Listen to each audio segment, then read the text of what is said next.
네, 여러분 안녕하세요. 더오름 수학 원장 이승준 선생입니다.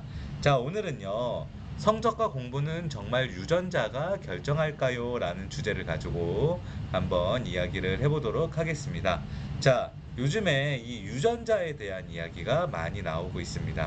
과연 공부는 성적은 이 유전자가 월등히 뛰어나지 않으면 잘할 수 없는 건가? 이 유전자로 과연 모든 것이 다 결정이 되는 건가?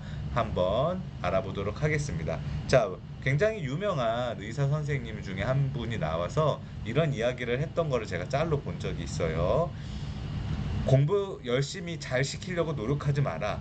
어차피 부모의 유전자가 아이의 공부를 결정한다. 그렇게 이분이 이야기를 하시더라고요. 뭐 100% 틀린 말은 아니지만 저는 이런 의구심이 들어요. 그러면 그 유전자가 이 아이의 유전자가 좋은지 나쁜지는 과연 누가 결정을 하는 것이고 어떻게 알 수 있느냐? 그럼 정말 유전자가 나쁜 친구는 노력을 해도 안 되는 거냐? 그 유전자가 나쁘다는 그 기준은 과연 어느 정도냐? 이런 거에 기준이 없이 무조건 유전자가 좋아야 공부를 잘한다. 유전자가 나쁘면 공부를 못한다. 노력도 유전이고, 뭐 머리 좋은 것도 유전이고, 수학도 유전이고, 다 유전이다. 그렇게 이야기하시는데 저 이 부분에 대해서 한번 생각을 해보도록 하겠습니다. 타고난 운동선수와 체질적으로 마른 사람이 있습니다. 하지만 노력으로 극복한 사람들이 더 많다. 우리가 이 유전자의 타고난 재능의 영역에 가장 쉽게 볼 수 있는 부분이 바로 이 체형과 운동적인 부분이라고 봐요. 저는 막 그런 운동적인 근육을 늘리고 막 그런 거에 막 타고난 부분이 좀 적어요. 운동을 굉장히 잘했고 열심히 했는데 근육이 막 몸에 많이 붙는 체질은 아니었어요. 반면에 친구 중에 한 명은 운동을 조금만 해도 막 몸에 근육이 막 붙는 그런 체질이었어요. 팔굽혀펴기를 제가 고등학교, 대학 때 한참 열심히 할 때 한 번에 막 100개씩 했거든요. 그럼 같이 막 50개, 100개씩 팔굽혀펴기를 하면 그 친구는 막 몸이 막 단단해지는데 저는 그냥 조금 단단해지는 정도 막 그 정도로 차이가 많이 나요. 자, 저도 요즘에 살이 많이 쪘지만 체형도 있잖아요. 체질적으로 마른 사람도 있고 그리고 체질적으로 정말 물만 먹어도 살이 찌는 사람이 있어요.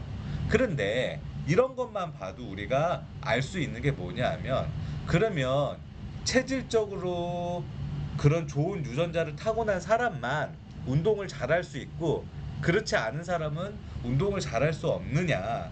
그거는 아니라는 거죠.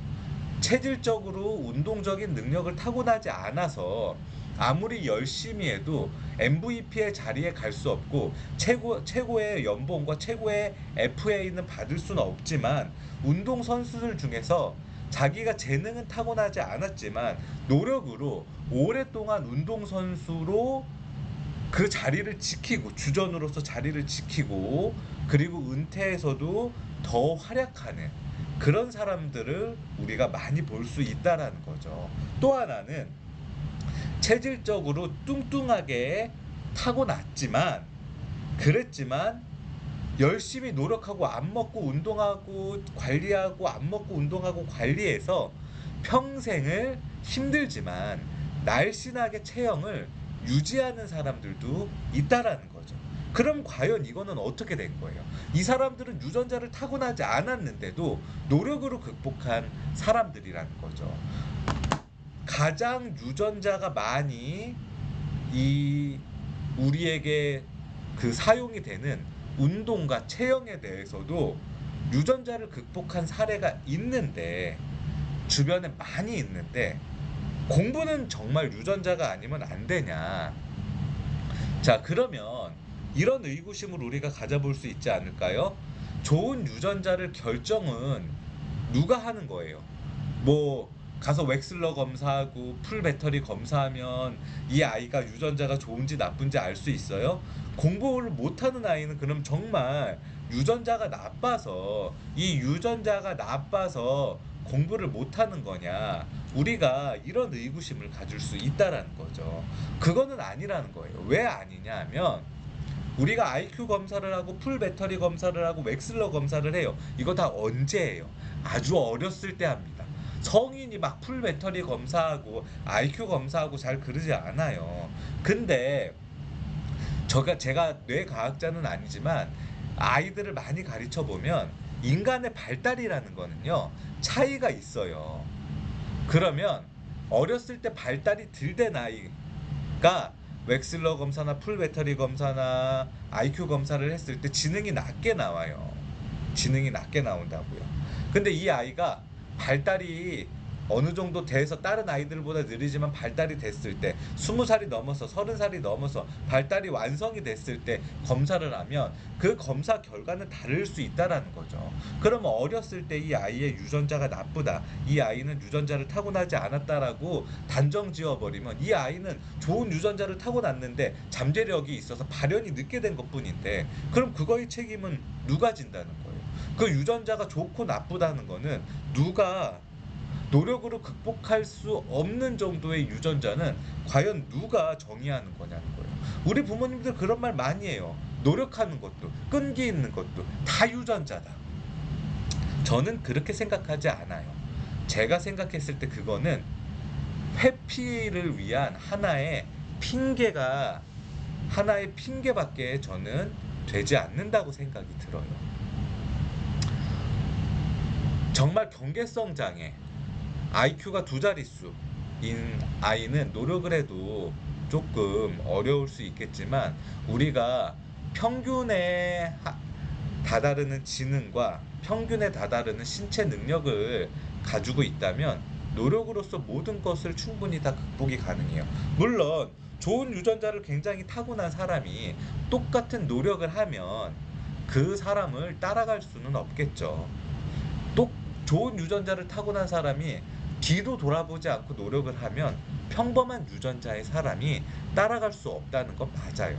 그런데 세상에는 이 공부라는 거는요, 여러분 우리가 다 해봤지만 전국 1등을 해야지 성공하는 건 아니에요. 전국 10등을 해야지 성공하는 건 아니에요. 전국 100등을 안 해도 다 의대 갈 수 있고 다 원하는 대학 갈 수 있고 세상에 나와서 전문직으로 성공할 수 있어요. 그래서 공부가 좋은 거예요. 그런데 우리가 세상을 살았을 때 나보다 유전자가 훨씬 월등히 좋은 사람이 뒤도 돌아보지 않고 노력을 하는 사람이 세상에 그렇게 많지 않아요. 그 말은 뭐예요? 내가 유전자가 걔보다 좀 부족해도, 타고난 유전자가 조금 부족하더라도 내가 노력으로 극복할 수 있다라는 거예요. 그런데 여기에서 이런 얘기를 하면 우리 부모님들 뭐라고 이야기하냐면 그 노력도 유전자다라고 얘기해요. 그럼 사실 아무것도 시도하면 안 된다는 거죠. 우리 아이들한테 그런 마음을 심어주면 안 된다는 거예요. 그 패배의식에 관련된 그런 생각이라고 저는 생각해요. 자, 오늘은요, 성적과 공부는 정말 유전자가 결정할까요? 라는 주제를 가지고 짧게 이야기해봤습니다. 여러분의 생각은 어떤지 궁금하고요. 오늘도 시청해주셔서 감사합니다.